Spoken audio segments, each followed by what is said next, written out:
সস্তা পাইলে যে বস্তা বাইরে আনে এটার একটা প্রমাণ দেখে আপনাদের। দেখেন আজকে তারা বাজার আনছে 3 খান করে।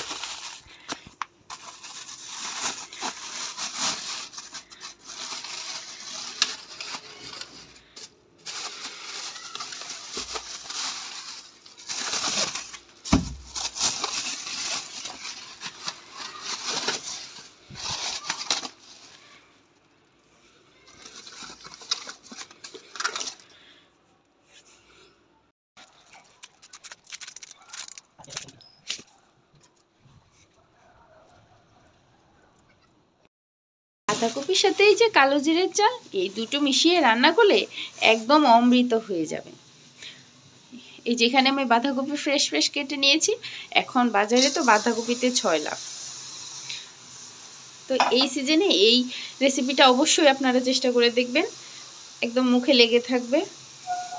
আমি এখানে অর্ধেকটা বাঁধাকপি কুচি কুচি করে কেটে একটু ভাপ দিয়ে নিচ্ছি। এখানে আমি জল দিয়ে দিচ্ছি, জল দিয়ে ঢাকা দিয়ে দিব। তো welcome back to my channel twinkle Tumpa. আপনারা সবাই কেমন আছেন? জানি ভালোই আছেন। আমি হলফ করে বলতে পারি এই রেসিপিটা আপনারা ট্রাই করেননি। এখানে আমি কালো জিরের চাল নিয়েছি খোলাটা, আপনারা চাইলে প্যাকেটে চিনি গুঁড়া চালটাও নিতে পারেন। তো আমি এইরকম একটা কাপ নিয়ে নিয়েছি, আমি এটা দিয়ে বেশিরভাগ মাপি। একটু এক পাশে ফেটেও গিয়েছে। এখান থেকে 1 কাপ নিব, আর একটু নিব 1.5 কাপ। আমি যে 1.5 কাপের মতো নিয়ে নিচ্ছি কালো জিরের চাল, মানে অর্ধেকটা কপির জন্য আমার এতটুকু চাল লাগবে। একই রকমভাবে আমি এখন জল দিয়ে ধুয়ে নিচ্ছি। একই রকমভাবে বাঁধাকপির ভাজি আর ঘন্ট তো অনেকেই খেলেন, তো এইভাবে একটু ট্রাই করে দেখুন না। যদি ভালো না লাগে তাহলে কমেন্টে আমাকে জানিয়ে যাবেন। একবার ট্রাই তো করতে হবে। এটা আমার মার রেসিপি, মা অনেক সুন্দর করে, তো অনেকবার খেয়েছি। আর আমার মেয়ে অনেক পছন্দ করে, যখন মামার বাড়ি যাবে দিদুনকে বলবে দিদুন তুমি এটা করো। এই জন্য মা করে কি, আপনার বাঁধাকপি সিজন আস ফ্রোজেন করে রেখে দেয়। আর এখানে আমি যে কিছু কাঁচামরিচ ফালি করে নিয়েছি, এখানে আদা নিয়েছি, আর এখানে সিদ্ধ কয়েকটা কাঁচামরিচ ছিল আর একটু আদা, এগুলি আমি ব্লেন্ড করে নিব। আদা আর কাঁচামরিচটা ব্লেন্ড করে নিব। আর জিরে তো আমি গুঁড়োই ব্যবহার করি। এই যে সিদ্ধ আর লঙ্কাগুলো নিয়ে নিয়েছি, এগুলি একটুখানি জল দিয়ে ব্লেন্ড করে নেব। তো দেখুন এটা সিদ্ধ হয়ে গেছে খুব বেশি। তো এই যে দেখুন সিদ্ধ হয়ে গেছে, আমি এখন এটা একটু ঝরিয়ে নেব, ঢেলে নিব চাকনিতে। বাঁধাকপির সিজন থাকতে থাকতে অবশ্যই একবার চেষ্টা করে দেখবেন। আপনারা চাইলে জলটা নিংড়ে ফেলেও দিতে পারেন, কিন্তু এখানে আমি জলটা শুকিয়ে নিলাম। পুষ্টিটা তো আসলে জলেই চলে যায় যদি সবজি ভাপ দিয়ে ফেলে দিই। তো কড়াইটা পরিষ্কার করে আমি আবার বসিয়ে দিয়েছি। এখন আবার একটু তেল দিয়ে দিব হালকা। আমি এই যে কালো জিরের চালগুলো যে ধুয়ে রেখেছিলাম ওগুলো ভেজে নিব।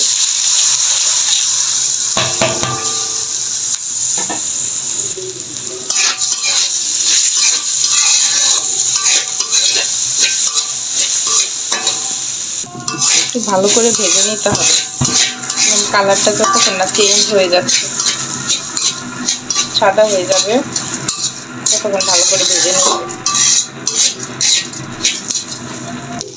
এই যে দেখুন প্রায় ভাজা হয়ে আসছে, আর একটু হবে।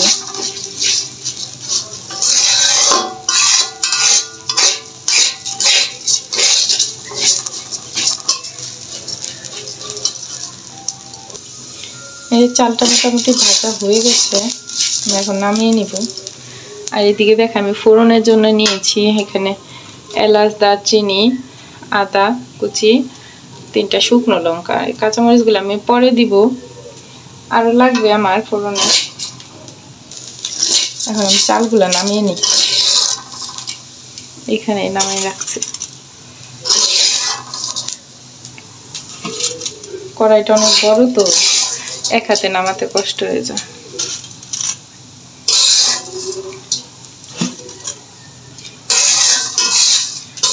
আর এক হাতে তো আমি ক্যামেরা ধরে আছি। তো প্লিজ আপনারা সবাই ভিডিওটা দেখবেন পুরোটা, আর অবশ্যই রেসিপিটা ট্রাই করবেন। একঘেয়েমি থেকে একটু অন্যরকম। মানে এখন তো শীতের সিজন, ফুলকপি বাঁধাকপি এগুলো আমরা অনেকটা খাওয়াই হচ্ছে। আমি কড়াইটা পরিষ্কার করে নামিয়ে নিয়েছি, চালটা আমি এখানে রেখেছি। আর এখন আমি আবার তেল দিয়ে দিচ্ছি ফোড়নের জন্য।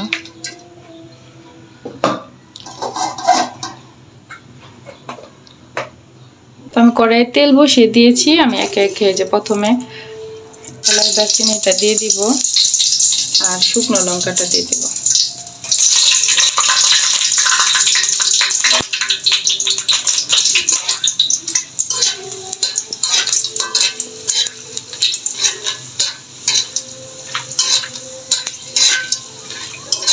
একটু মশলাটা পরে যখন স্মেলটা বের হবে তখন আমি এই যে 5 ফোড়ন বানিয়ে রাখছি, এখানে 5 ফোড়ন দিয়ে দিচ্ছি।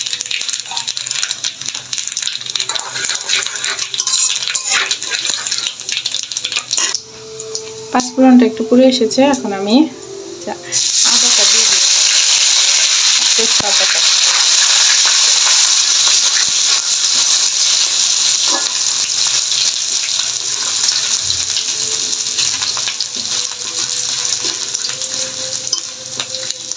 ফোড়নটা একটু ভালো করে করে নেবে, ফোড়নের সুন্দর একটা স্মেল হয়।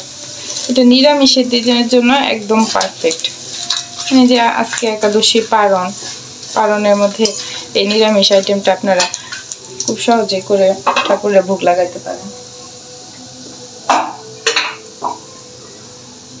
এরপরে যে মশলাটা পেস্ট করে রাখছি, এরপর আমি একে একে সব মশলা দিয়ে দিব। যেমন হলুদের গুঁড়ো, জিরার গুঁড়া, ধনিয়া গুঁড়া, আর শুকনো লঙ্কা আমি না দিলেও হয়, একটু কম করে দিব, কম পেঁচ।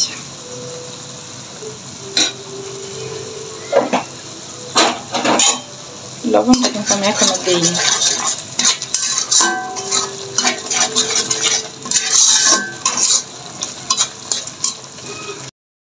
লবণটা দিয়ে দিচ্ছি যে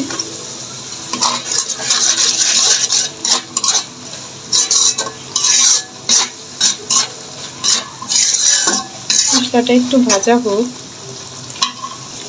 এরপর আমি দিয়ে দিব যে কিছু আলু তুলে রেখেছিলাম, এগুলো দিয়ে দিব।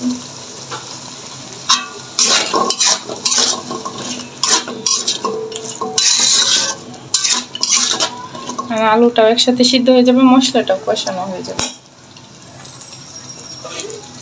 আর মশলা কষানোর সময় বেশিরভাগ ঢেকে দিই যাতে মশলাটা মানে ছিটে কম।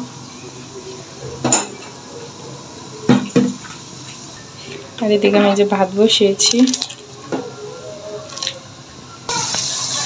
এই যে দেখেন তেলটা ছেড়ে এসেছে, তার মানে মশলাটা কষানো হয়ে গেছে। এখন আমি যে চালটা দিয়ে দিব, কাঁচামরিচটাও দিয়ে দিলাম একসাথে।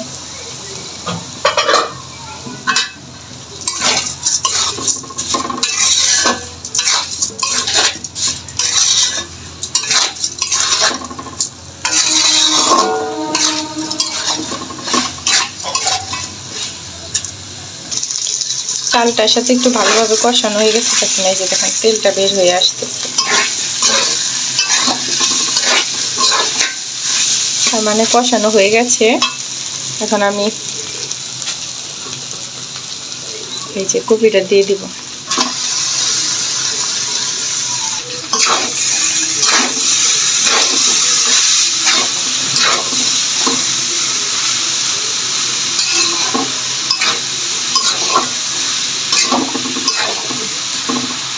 ভালো করে মিশিয়ে নেব।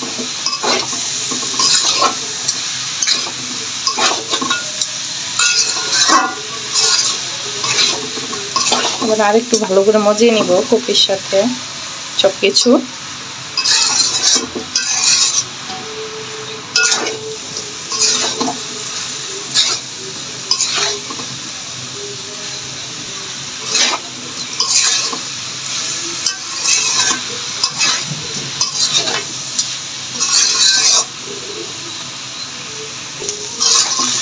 বেশ অনেকটা সময় ধরে আমি একটু মজিয়ে নিয়েছি, দেখুন বেশ ভালো মজে এসেছে।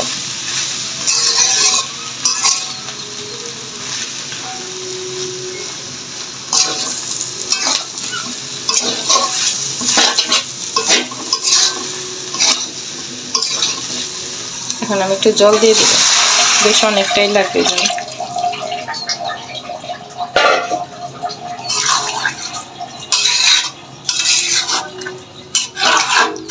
দেখেন বেশ অনেকটাই জল দিয়ে দিয়েছি। এটা সিদ্ধ হবে, চালটা ফুটবে। চালটা কিন্তু আমাদের এখনো ফুটেনি। গরম জল দেওয়ার চেষ্টা করবেন সবসময়, তাহলে ভালো।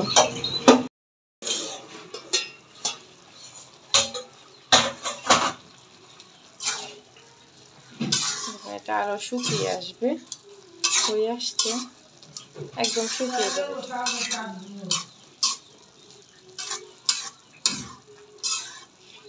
অর্ধেকটা বাঁধাকপি দিয়ে কতটা হচ্ছে, আরো শুকাবে। আমি আরো একটু ঢেকে দিব।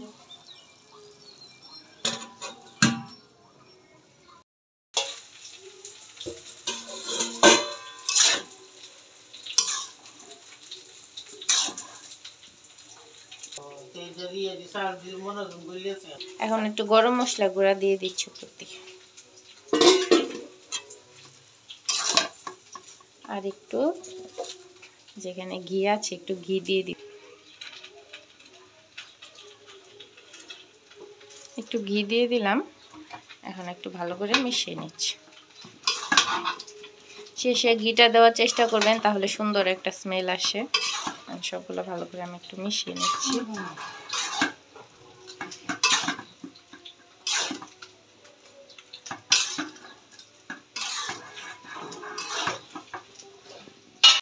নিয়েছি, আর এটার মধ্যে আমি এসে পাতাকপির ঘন্টটা ভালো করে পরিষ্কার করে নিয়েছি। এখন আমি এখান থেকে ঘন্টা নিয়ে